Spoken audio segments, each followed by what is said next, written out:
Hello and good evening to this edition of World Talks. My name is Anna Kalczyńska. Welcome. As Ukraine faces relentless attacks on its infrastructure, the country grapples with the devastating consequences of power outages and damaged facilities. With nuclear power plants supplying half of Ukraine's energy needs and coal-fired plants under constant threat, the stability of the energy sector is under threat. So joining me to discuss these issues is today Piotr Woźniak, former president of PGNiG, the Polish gas and oil company, and what it's worth noting, also one of the authors of Polish diversification process and a strategy for energy sector. Welcome. Good evening. Yes, good evening. All right, so let's discuss the current state of the energy sector in Ukraine. What is this condition of its production capabilities? Well, the production is not the issue alone. As you may know, Ukraine, as you mentioned, power, is electric energy, is not the whole picture. The whole picture is heat. I mean, heating is crucial for the upcoming winter and for upcoming period. And that's the threat, really, because without electricity, we can imagine what kind of disastrous it is. It is a disaster, and we can imagine Ukraine is a part of Europe. And if you can imagine what will happen if we have no power, our telephones don't work, our banking system doesn't work, traffic lights don't light, well, that's a disaster. But heat is a separate issue. Most of especially Western Ukrainian cities are heated by central heating stations, which are powered by gas. They are gas-fired. So in case of attack on the blocks for producing heat, we'll have a real disaster caused by frost, by cold weather.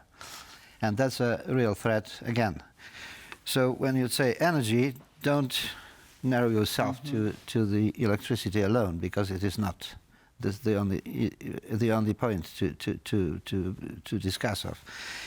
We need to combine heat and power as two sources of energy, at least two sources of energy, which are now under threat of the Russian attacks. Exactly. Those attacks from March, these consequences were really tragic for the function of the power plants, but some damages can be repairable, right? How easily repairable are they? I mean, is it possible to mend them, to give Ukrainians the energy they need? Nothing is easy to repair, as you may know. I recall my lock, which was damaged, and I couldn't repair it myself. I had to call specialists who really did the job. I couldn't do it. For energy, especially what is threatened is not power plants as such, because this is, of course, it is important to have, but the grid, the transmission and distribution grid. This is the most difficult thing to repair, because they are constantly exposed to any attack. They are clearly visible in the landscape. Most of them are on poles, not underground by cables, but by wires on poles. So it's everywhere clearly visible and easily attacked, easy to be attacked. Repairing transmission lines is a very, very long work normally. It's not construction from the scratch, of course, but still it is very expensive first, and second, very long-term job to amend it to the state to the former state to be used. So that's a constant threat, and nothing without long range, not short range, aircrafts by Ukraine to defend it. It will not be protected well protected, unless, as I said, Ukrainians have a long range missiles and artillery to counterattack and to stop the attacks by Russians.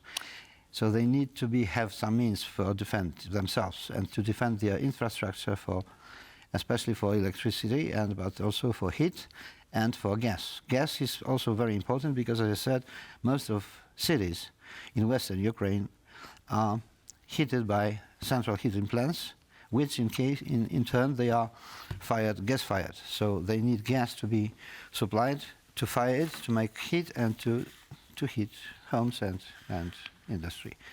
Okay, so what are the potential consequences of desynchronization of Ukraine's energy system? Is there a real threat of a blackout potentially all over the country? All over the country, not really. I don't think so, because it would probably engage most of Russian forces to destroy it all over the country. So partly, yes, and in most populated areas, yes. So the western Ukraine is especially threatened by any Russian attack, also in terms of infrastructure for energy, for any energy, as I said, heat, electricity, and gas. The overall blackout is not probable, to my understanding, because this is the too big area. Mm-hmm. Ukraine is a huge country, and to destroy all the electricity and any other energetic infrastructure all over the country would be too difficult, even with as compared to the Russian military potential.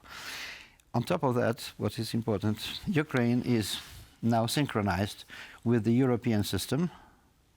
It was a very nice story. They synchronized the system in electricity with Europe in 2022, in February and March. And it was due to very intensive and very nice work done by German regulators and German power system. They allowed and triggered the synchronization of the electric system in Ukraine with the whole Europe. So we are now under the same regime. But as I said at the beginning, if you don't have transmission lines, any synchronization doesn't really matter, because you have nothing to send the power over. So that's the grid which is crucial. I wanted also to ask you about Austria, because Gazprom halted the pipeline deals, saying that they're near end. So what might be the outcome, and how come Austria has been still so dependent on Russian gas? It's a very important question and very important issue. Austria can provide gas, they can import gas, because they don't have enough gas to supply their demand domestically, so they have to import. And they were importing, of course, through Ukraine, from Russia, via Ukraine, and also from the south, via Turkey and southern European countries, by so-called Turk Stream or Turkish Stream. I don't now recall a good name. It was called South Stream. Both South Stream and, by the way, Nord Stream, which is over the Baltic Sea, they were both the Russian projects. Mm-hmm. Finally, the South Stream, in a way that Russians invented it, didn't work. The project is just skipped. And instead of that, there is a southern route via Turkish or Turk Stream, which is also for Russian gas from the south. What was reported by agencies is that Austrians, it's one company, by the way, OMV, they were cut off Russian gas transported via Ukraine only. So that's very important meaning. It has a very important meaning, because it means that the southern route will still be active. On top of this, Austrian can also import gas via Germany, of course, and via probably Slovaks under the different, but under another contract. What was said by the agencies is that the contract between OMV and Gazprom via Ukraine is cancelled, because Russians just didn't say, they don't say. But the Austrian minister says that everything is secured and that the Austrians are going to get the gas needed. So it remains to be seen how the situation unfolds. Thank you very much, Piotr Woźniak, the former president of PGNiG, the Polish gas and oil company, was our guest today. Thank you very much for your expertise. Ministers, when their official statements. You said so. Thank you very much. And please, that completes this edition of World Evening Talk. But make sure you stay with us, and please be with us on the special edition of Evening News at 8 p.m. Eastern Time. Thank you for watching.